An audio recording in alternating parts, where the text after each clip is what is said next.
April 2nd, 2020. Howie alerts our board about payroll cuts. This week we made some painfully difficult decisions that I believe were appropriate as management decisions, but that I should share with you. Carole lived through 9/11, when visitors stopped, donations stopped, and at a point when I met her there was almost nothing in the bank, and the prospect of not being able to feed the cats. That was after selling her personal vehicle and household goods to raise money. As you know, a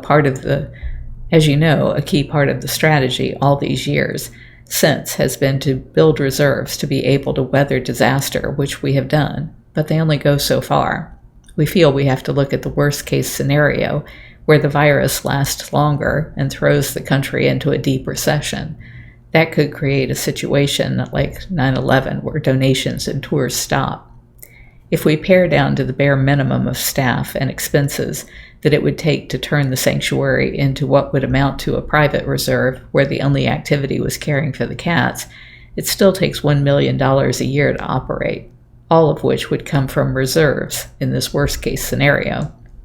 As a first step, Carole and I will stop taking any salary, like we did in the lean early years, but that is not nearly enough.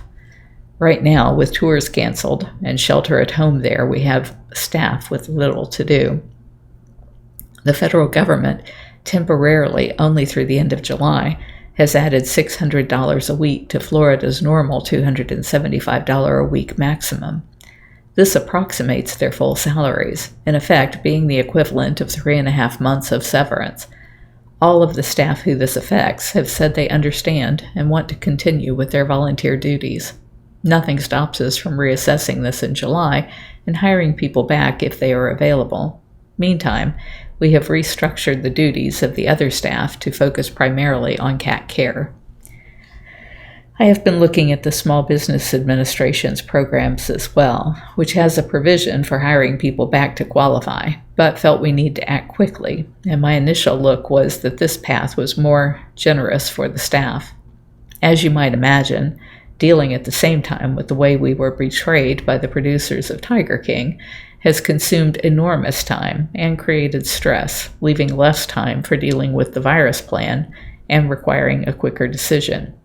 If it were not for that, while I think this is a management decision, I might have asked for a meeting to seek your counsel, but we literally have not been able to keep up with all that's coming at us. Regarding Tiger King, I so appreciate the expressions of support that we have received from you, and I am so sorry for any issues it has caused you. I hope to arrange a board meeting in the not-too-distant future. If there is anything you feel you need in the meantime, please just let me know. Howard Baskin, Advisory Board Chairman. If you're enjoying my diary, please like, share, and subscribe. You can find other ways to connect to me over at bigcatrescue.org/Carole.Baskin.